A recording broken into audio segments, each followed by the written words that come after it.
We are going live. All right. And it's spooling. Yeah, Does that mean we're live. it? Okay. All right. Well, we gotta, I don't we know if I gotta. have one. I don't. Oh man, I have gotta get, some chapstick. gotta get clean before we Yeah, embark on this live. got my RA chapstick. You know. Yep. How clutch was this order? Oh, dude, that was genius. So we Yep. were at an event. We're speaking at an event, involved in an event with an FMO, and of course, all the vendors bring in swag, right? So a couple months ago, we're like, what'd be cool is hand sanitizer. That'd be sweet. Got that sucker branded, got it delivered, and that was like what, 2 weeks before all this madness happened. And we've got It even has little red and black balls in yeah, there. well, Come on, get in there. Get in there. it's Focus. grabbing my face on the back. Quit it. We're gonna make it. uh, All right. I'm done. I'm done. It looks it good. does look good. It does look good. Got some of these too. These little. Yeah, we got all kinds of cool stuff now. All kinds. I know you usually get the orders. I got the orders this Yeah. time, so I got all these toys now. Like, Well, I was coming back from that trip. I grabbed a handful of those, and Bree tells us always ahead of the trend. Thank you, Bree. thanks, Bree. That's because of you. Yeah, I mean, I had to grab a handful of those things because normally I've got boxes on boxes of stuff, but Richie's got them now. I did get. I was gonna say you did Hold get a on, shipment hold on. yesterday. I got to unplug my ears for just a second. But let's. Good. I'll be right back. I'll play. I'll play elevator music and just stare at Okay. everybody. This is why I got this space right here, so I can hang out with Andrew when he's not around. Back. You're back. These are pretty cool. Oh gosh, that's not loud. Boom. Look at that. Oh. What? And we got some blue and white ones, Blue right? and white, yeah, blue and white. They didn't have the red. I wanted red and black, but they didn't have it, so went with blue and white. Got a bunch of these suckers. We're gonna be sending them out to clients and whatnot. But the idea was obviously for summer, put your cold drink or your beer or whatever in these things, and of course, Yeah, it's a little yeah, a different, little different. but there's a couple of things a little Yeah, I different. mean we've got this is our kind of our standard, and then we've got these now, so kind of cool. Pretty excited about these. Um, little That's one thing that you noticed different about this live. What's the other thing? What are, what are we talking about today? The new normal. The new The new normal. This is not the new normal. I want to point that out. This I didn't even notice. I bet you didn't. I look like I'm like 13. Andrew sends me a picture this weekend, and his face is like this. He's like, "This is how I'm doing work all week this week." And then he shows up with a baby face. I've Good had thing we didn't. I've had a beard for 12 years. The day I got married was the last time that I shaved my face bare. This was back in 2008. And for the last 12 years, it's been like, hey, my wife said, what would it be like to go back to no beard? And I'm like, I don't want to do it, don't want to do it, don't want to do it. And so it was like the kids and I were chatting like Saturday night. Crystal was there, and we were just joking about it. Like, hey, maybe we should, maybe Dad will shave his beard off, ha ha ha. And they're all like, do it, do it, do it. And so I didn't say anything. I wasn't making any plans. I wasn't going to do anything. And then Sunday morning I woke up and I was just like, you know what? Quarantine for the next 2 weeks. So what's the worst that can happen? This is the worst. This is the Well, worst that could happen. and we've had to do like, I don't know, 7 webinars I this week know. alone. Hilarious. Well, you're a good sport. Yep, it is what it is. I haven't shaved mine since the military, and I don't really plan to be honest with you. I I got gray coming in now, and I'm gonna let that go. Yeah. So No, I'm. I have the beard for both of us today. You can see I'm working on it. It's been 5 days, so give it another couple weeks, and I'll be back to that handsome guy over your shoulder there. So I don't know about you. Oh, this guy. Yeah. I don't know about you, but this week to me was the first week where things kind of got back to normal a little bit. Yeah. It felt like the last 3 weeks, as all this was happening, we had orders that were already placed, or we had people planning on running live seminars, and we had to really work through those, transitioning those to a virtual or whatever, like coming up with those plans. But now I feel like this week was the first week where it's kind of like, okay, we're not really transitioning as many people as it's the new, It's the new normal. That's why we got the title here today. Yeah, I would agree with that. I think the first 2 weeks really it was frantic, right? We were trying to figure out, this person that we're doing marketing for now for a live event, what are we going to do with these individuals? How are we going to pivot those people who have already registered to something different? But all along the way, the team here at RA has been working hard to create new processes, new programs, stuff that will stand the test of time, will get us through this season as a company, but also get our clients through this season from a marketing perspective. But also, I'm pretty excited because some of the stuff that we've developed, I think will continue to be super valuable, even beyond kind of the COVID era, whatever you want to call it. Things are different right now, and I think we'll eventually slowly get back to a modicum of normal, what it used to be. But like other major events in world history, nothing's ever going to be exactly the same. We're going to have to adapt, and we'll see what that looks like. But I'm excited about some of these programs, kind of long term. Like using these things even beyond when everybody's holed up in their houses. Yeah, this is stuff that's been around for a while, and really, if we're all being honest with ourselves, the industry has been pushing for a long time. Right. But we've all just been resistant. Even us as a full-time digital marketing company have been resistant because live events are what everybody runs. I mean, they work. It's tried and true. They're popular. Let's run those. So this is really, to me, kind of pushed forward what was already knocking at the door, and will never be the same. The industry will never be the same. We'll 100% go back to live events. Everybody will, because that will always be there. But because of all of this, I think our eyes are being opening. I mean, you and me have been on nonstop, like Zoom, GoToWebinar, Skype, like all of these calls, just coaching people. Yesterday, I had a call, literally just coaching through Zoom. Like I just shared my screen and said, this is what this button does. This is a shortcut here. Here's a hot tip here. I even shared a story with her where, you remember this too. It was probably like, I don't know, 2 years ago, 2.5 years ago. Yeah, I know. And so we were just kind of adapting to Zoom and like doing video calls with advisors instead of just doing phone calls. And so I invite this one advisor on, and she was such a good client, a good person. And it was kind of early in the morning. I invite her, and I had set up the meeting to default cameras on.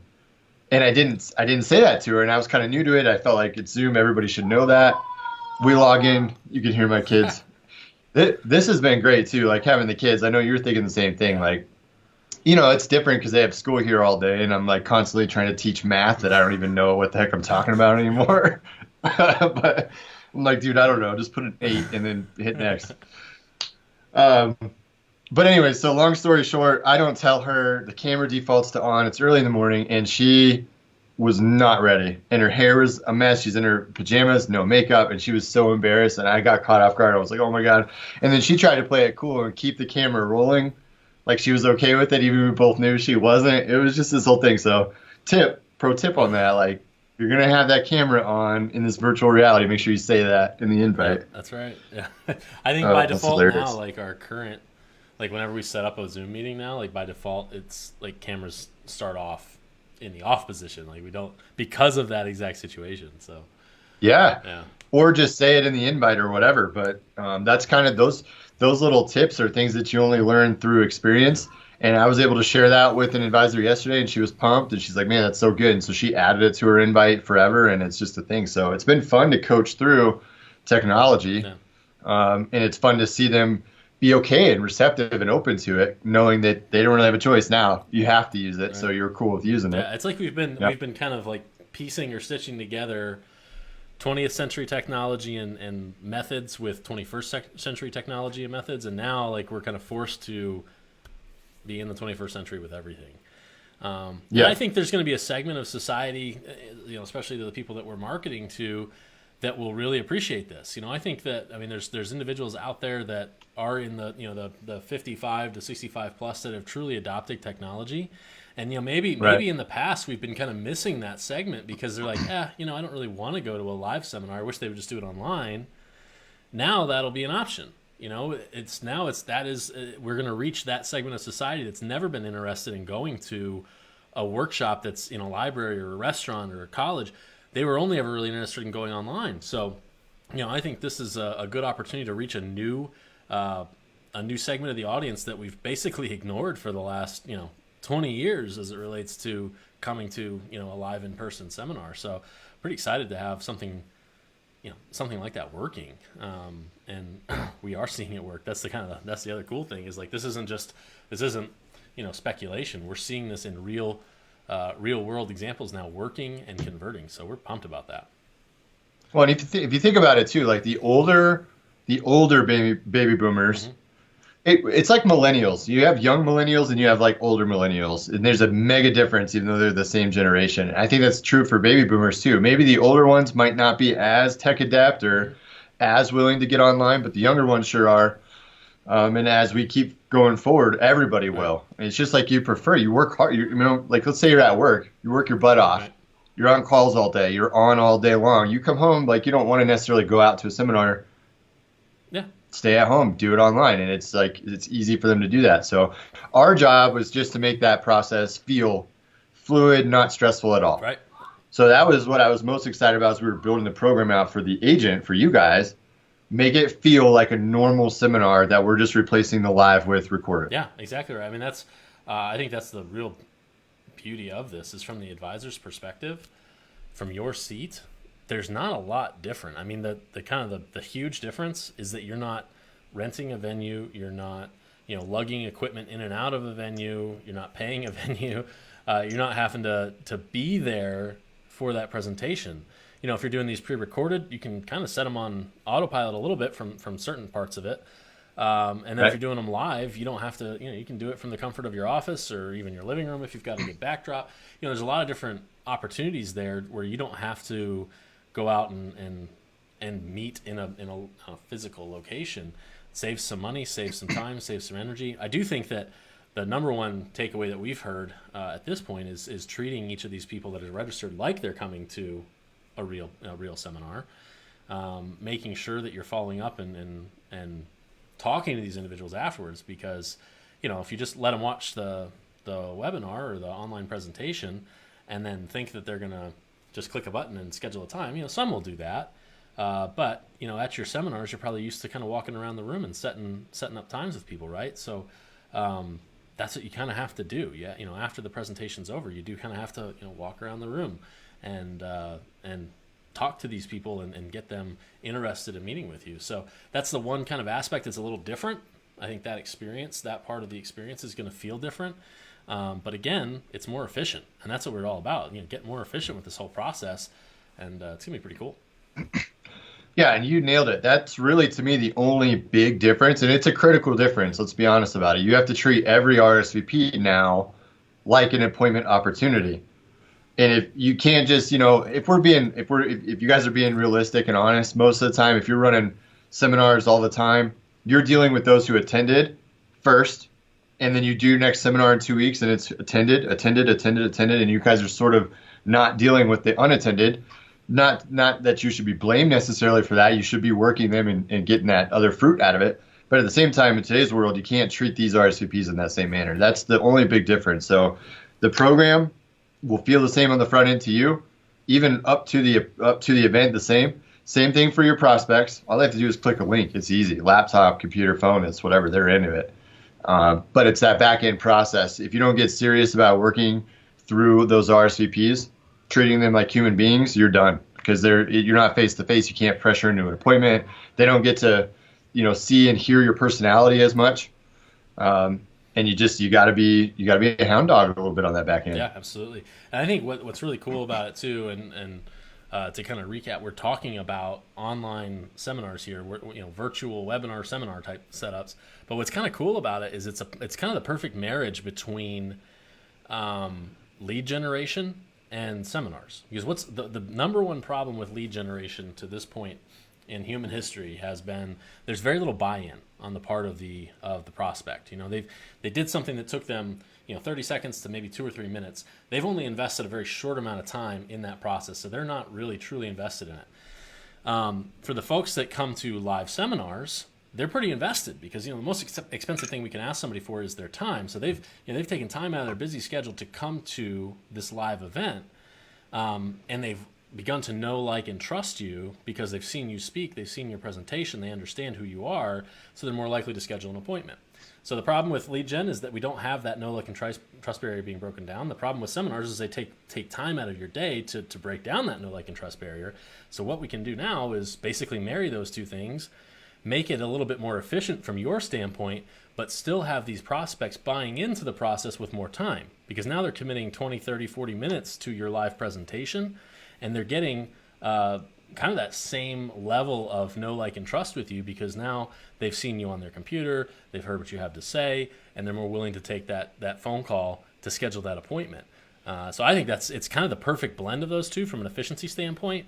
And like we've said from the very beginning of this live, this is part of the new normal. It's not, what we're at right now is not the normal, but what we're doing right now will be a part of the new normal going forward.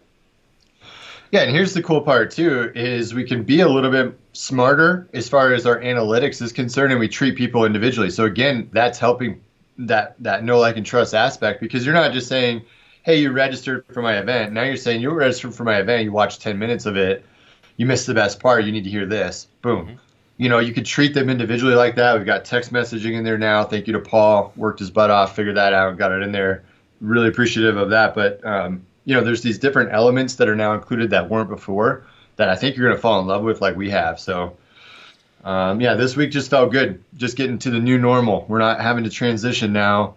It's get it going. I mean, lead generation, one-to-one, and online virtual seminars is really what we're doing, and they're popular. And we'll get back to regular seminars too. They'll come back.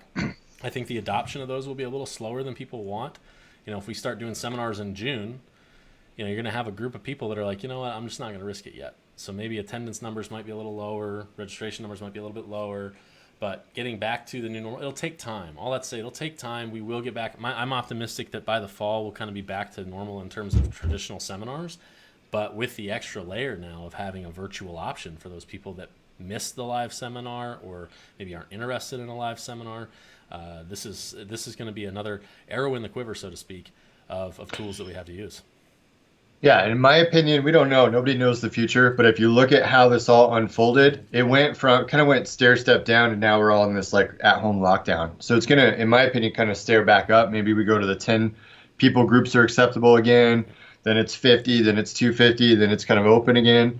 So in that scenario, it's going to take some time. So right now, it's 100% not the time to do nothing. Like we've heard from a couple, they're like, hey, well, I'm just going to wait this out. Like okay, well, what are you doing in the meantime? Well, I'm just going to see. Not a very good business decision. Like I know that brand new businesses or in trying times, businesses sort of get scared of marketing. It's like the first thing that they go to, and it's like, that's a waste of money. I can't do that. I need to conserve. How are you going to make money if you don't have new clients? The only insulation around a situation like this is clients. That's the only way. You huddle those around, you get as many customers as you can, as many clients as possible. That's how you insulate yourself from situations like this, and you can't get that if you just lay down and try to wait this thing out. So it is not the time to wait. It's the time to be smart, be efficient, work every single stinking lead that you get to squeeze out everything that you can and to help people, but don't lay down. This is definitely not the time for that. Absolutely. And don't be afraid of the technology. Richie said it last week when we were live. Yeah. The technology can be a little bit daunting. We understand that the demographic that we're working with didn't grow up on computers. They didn't grow up on the internet. Even Richie and I are kind of in the early part of the millennial generation where we had to learn this stuff as we were in, high school and college, but we have that added benefit of learning it at that age. You guys, some of the folks that are watching this, you're probably like, well, man, you learned it when in your teens and your 20s. I'm trying to learn it in my 40s, my 50s, and my 60s. I get it. It's tough. It is a new language. There's new jargon you have to learn. There's some new buttons you have to learn how to click. But you can do it. Right. It's not as daunting as it seems. We're able to help. I know a lot of like the partners that we work all across the country at the FMOs are willing to help as well. We're all in this together. We're all learning together, and I think we're all going to come out stronger as a result. There's going to be some pain, as always. Anytime there's growth and strengthening, there's pain, but definitely there's some good opportunity that we all need to capitalize here. Yeah, so cool. I think that's really all I wanted to talk about. We did come up with a dynamite new pricing structure for our virtual seminars. Dynamite. I'm excited about it. It gives you control over results, full power over your marketing. It's exciting. So call us about that. Numbers on the screen.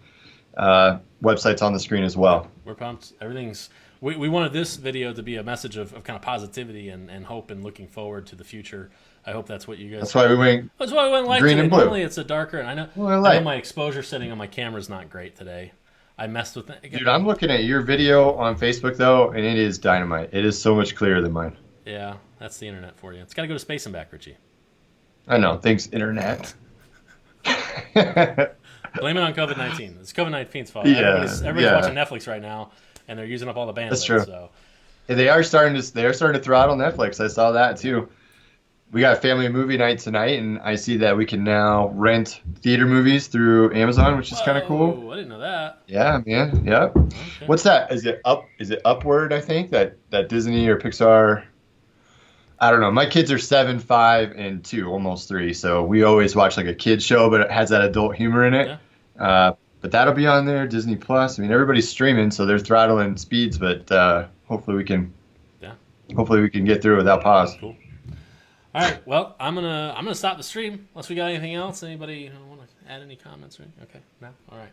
So yeah, it was great. Thanks for joining us today, guys. We'll put this probably on our YouTube channel as well, so you can see it there. But it'll be on our Facebook page for the time being. Also, if you have any questions, our number's on the screen, website's on the screen. Give us a holler. All right. Thank you.